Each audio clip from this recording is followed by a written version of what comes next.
Sir Shri द्वारा विशेष संदेश, your path to profound transformation. विचारों का विसर्जन कर स्वदर्शन कैसे करें? नकारात्मक विचारों से मुक्ति कैसे मिले? गणेश विसर्जन होता है ना, तो देखते हो एक के बाद एक के बाद गणपति जाते जा रही, ऐसा देखते हो ना। रिवर रोड पर अंत में सभी गणपतियां वहां से पास होती है। पूरा शहर घूमकर रिवर रोड पर अगर आप हो, लोग ऐसा करते हैं, जिसके घर से अच्छे ढंग से गणपति दिखाई देती जाते हुए उसके घर जाके, उसके आंगन में, उसके बालकनी में, उसके टेरेस पर जाकर वहाँ बैठते हैं कि आज हम एंजॉय करेंगे, 10वें दिन एंजॉय करेंगे, गणेश पास हो रहा है और हम देख रहे हैं, आनंद ले रहे हैं। मगर क्या विसर्जन हो रहा है, किस बात का प्रतीक है, वो तो समझा ही नहीं। गणेश की स्थापना की तो अब हमेशा विसर्जन देखोगे।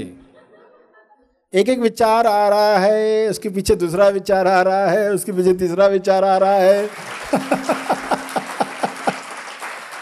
गणेश विसर्जन के वक्त जो लोग देखते हैं तो उनको कैसे देखना होता है, आइडेंटिफाई मत होना। कोई भी जा रही है गणपति, ये मंडल वाले अच्छे हैं, ये बुरे हैं, ऐसे लेवल मत लगाओ।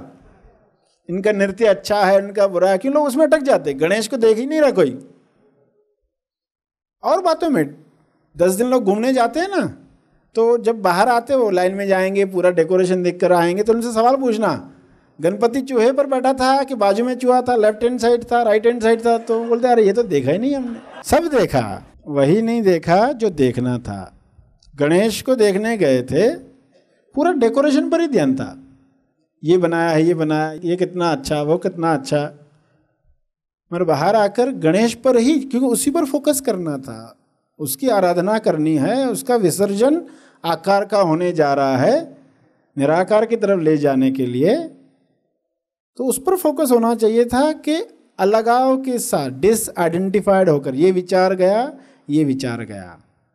जब आप बैठे हो ना आंख बंद करके विचारों को देखते हुए, फिर एक विचार आता है, आंख खोलते तो तुरंत हम आंख खोल देते। विचार आता बस हो गया तो तुरंत हम आंख खोलते। यानी क्या है, वो भी तो विचार था ना कि चलो आंख खोलते, बस हो गया, कब तक बैठने का, तो ये भी विचार था।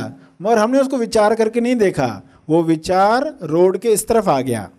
रोड होता है ना, 2 हिस्से होते, बीच में एक रेखा होती है, रोड के उस तरफ से कुछ जा रहे हैं और हम इस तरफ है, तो वहाँ का वाहन इस तरफ आ गया, यानी हम चिपक गए। कैसे चिपक गए? विचार आया, आंख खोलते और हम आंख खोल देते हैं। पहले तो आपको ये जानना था तभी कि ये विचार आया है, आंख खोलते हैं। आंख खोलना बाद में होना चाहिए, मगर ये हमें याद ही नहीं रहता। हम बैठे हैं आंख बंद करके, विचार आया, उठते, तुरंत उठते। पहले तो उसको विचार करके जानना था, ये विचार जा रहा है, ये विचार गया, ये विचार था, रोड के उस तरफ था, एक के पीछे एक आते जा रहे हैं। सही ढंग से देखोगे तो बीच में गैप भी आती है। सही ढंग से देखोगे तो बीच में 2 मंडल के बीच में एक गैप भी होगी, जिसमें फिर आप अपने आप पर लौटोगे। अगर सही ढंग से नहीं देखा तो वे ही गणपतियां वापस घूमकर आती है, विसर्जन होता ही नहीं। विचारों के चक्रव्यूह से खुद को कैसे मुक्त करें? लोगों से पूछेंगे कि 2 साल पहले क्या विचार आते थे, ऐसे ऐसे नफरत के विचार, आज क्या आते हैं? हाँ आज भी आते हैं। यानी विसर्जन हुआ ही नहीं है। क्या देखा है? कुछ भी नहीं देखा। इतने सालों से वही विचार, आज भी वही विचार, वही द्वेष, वही कंपैरिजन, वही अहंकार, वही क्रोध, वही बोर्डम, वही विचार घूमकर वापस आते हैं, घूमकर वापस आते। विसर्जन हो ही नहीं रहा। तो अपने आप से पूछो कौन से विचारों का विसर्जन हो गया। अभी वो विचार आपको नहीं आते, पहले आते थे, अभी वो विचार नहीं आते, यानी उनका विसर्जन हो गया। उनका विसर्जन होगा तो नए विचारों को प्रवेश मिलेगा।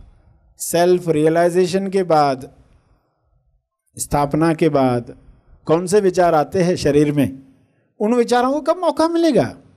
वो तो बेचारे कभी आते ही नहीं है, वो रुके हुए हैं। आपको पता नहीं आपकी वजह से क्या क्या रुका हुआ है, सही देख न पाने की वजह से क्या क्या विश्व में रुका हुआ है। जल्द से जल्द पृथ्वी की वो पात्रता तैयार हो कि सभी चीजें वो आए, कितनी बड़ी संभावना खुल सकती है। तो विसर्जन कैसे हो? जैसे आप गणेश देखते हो ना, ये एक गया, फिर दूसरा गया, फिर तीसरा गया, जो गया उसके पीछे पीछे नहीं जाते लोग। नहीं थे कि विचार आ गया, सुना पड़ोस में फलां की मृत्यु हो गई, अब वो सोचते बैठा है अब मेरे फलां रिलेटिव मर गया तो क्या होगा, फिर हमें क्या करना पड़ेगा, फिर ये दुख, फिर उसको कैसे समझाएंगे, इसको कैसे उसका दुख कम, वही सोचते बैठे। अरे इतनी देर तुम क्या कर रहे? एक सिर्फ किसी ने न्यूज़ दिया फलां मर गया, अब 1 घंटा भर सोचते बैठा है, यानी वो पीछे पीछे चला गया। इतना पीछे जाने की जरूरत नहीं है, बस पास हो गया ना, खत्म। अभी जो अगला है उसको देखते, उसके बाद जो नेक्स्ट है उसको देखते। सिर्फ विचारों को इस तरह देखते गए, और जैसे कहा रोड के इस तरफ नहीं आने दिया, लिफ्ट नहीं ली उसमें, लिफ्ट ले ली तो अटक गए, ये वापस वापस आते रहेंगे तो गलती कर ली। किससे लिफ्ट मांगनी चाहिए? उससे मांगते नहीं।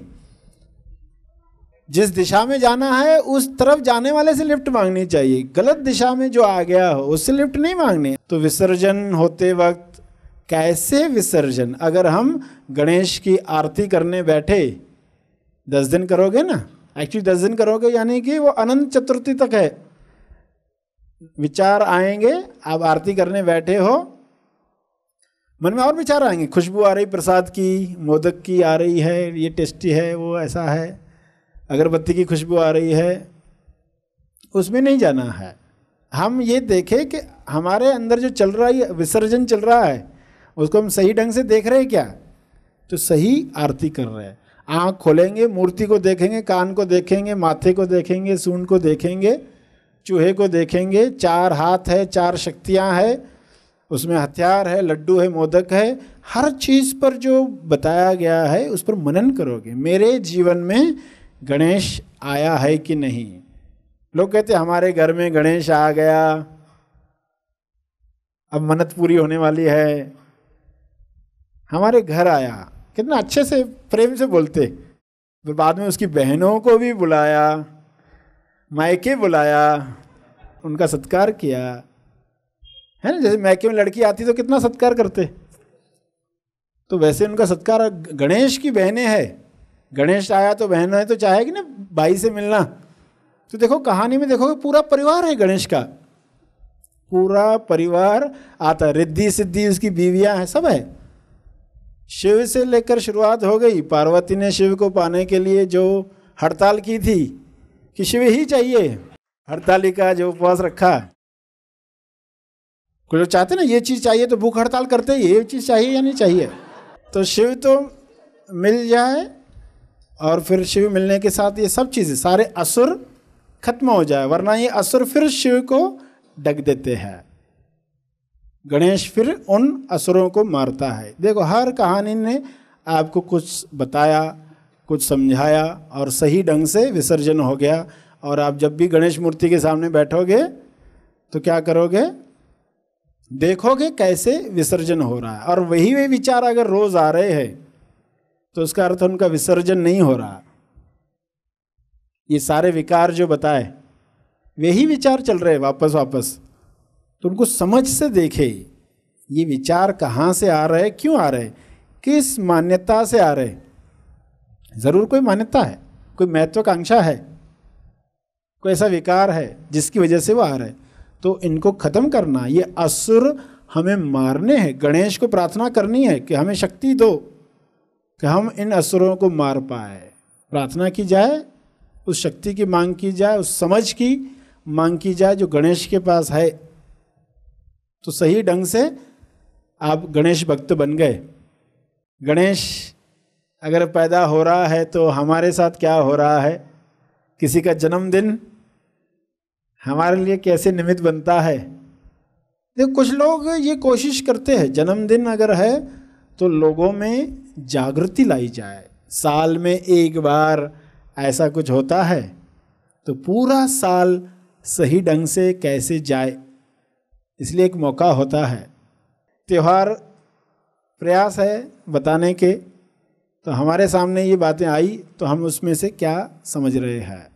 सही विसर्जन हम कर पाए, गणेश मूर्ति के सामने बैठकर विचारों को देख पाए। फिर ये विचार कभी आए ही नहीं, फिर नए मोद के विचार आएंगे, मोद के आनंद के विचार आएंगे, निमित्त बनने के विचार आएंगे, कैसे सभी लोग आनंद को प्राप्त करें। प्रथम आपको कोटि कोटि प्रणाम सर श्री। एक्चुअली मेरे हस्बैंड ने ही मुझे यहाँ भेजा है, वही मेरे सतमुख है, सत्यमुख है। बहुत बोझ लेके आई थी एक्चुअली मैं, दिमाग पूरा हमेशा कन्फ्यूजन से भरा हुआ, चिड़चिड़ापन, कन्फ्यूजन, क्या करूँ क्या नहीं। जिस प्रोजेक्ट पे अब काम कर रही हूँ पिछले 1.5 साल से, उसमें भी कुछ क्लियरेंस नहीं था, करूँ या ना करूँ। सक्सेस भी नहीं, मतलब इतना नहीं जितना मैं कोशिश कर रही हूँ। जैसे आपने बोला परफेक्शनिस्ट जो होते हैं वो हमेशा दुखी रहते हैं, तो घर पे हमेशा हर चीज़ मेरे हिसाब से ही होनी चाहिए। ये एक एक्सपेक्टेशन रहती थी जो अभी टूट गई है पूरी तरह से। और स्वीकार जो मंत्र आपने दिया है वो मैं बहुत अच्छी तरह से समझ पाई हूँ कि जो कोई है मेरी लाइफ में और जो कोई आएगा, जो भी लोग आएंगे जाएंगे, उनको उनके स्वभाव जैसे भी वो है वैसे एक्सेप्ट करना है। ये मैं बहुत अच्छी तरह से अभी जान गई हूँ। यहाँ से मैं जो कुछ लेके जा रही हूँ वो इतना सारा मैं लेके जा रही हूँ, मैं भर भर के जा रही हूँ, तो लोगों को देना मेरा कर्तव्य मैं समझती हूँ। और जितना दिमाग में लेके आई थी सब कुछ मैंने आपके चरणों में समर्पित कर दिया है। इस वीडियो को लाइक और शेयर जरूर करें, साथ ही अपने अभिप्राय हमें कमेंट करके जरूर बताएं। हमारे हैप्पी थॉट्स तेज ज्ञान और सर श्री तेज ज्ञान चैनल को आज ही सब्सक्राइब करें और लेटेस्ट अपडेट्स सबसे पहले पाने के लिए बेल आइकन को दबाएं। धन्यवाद।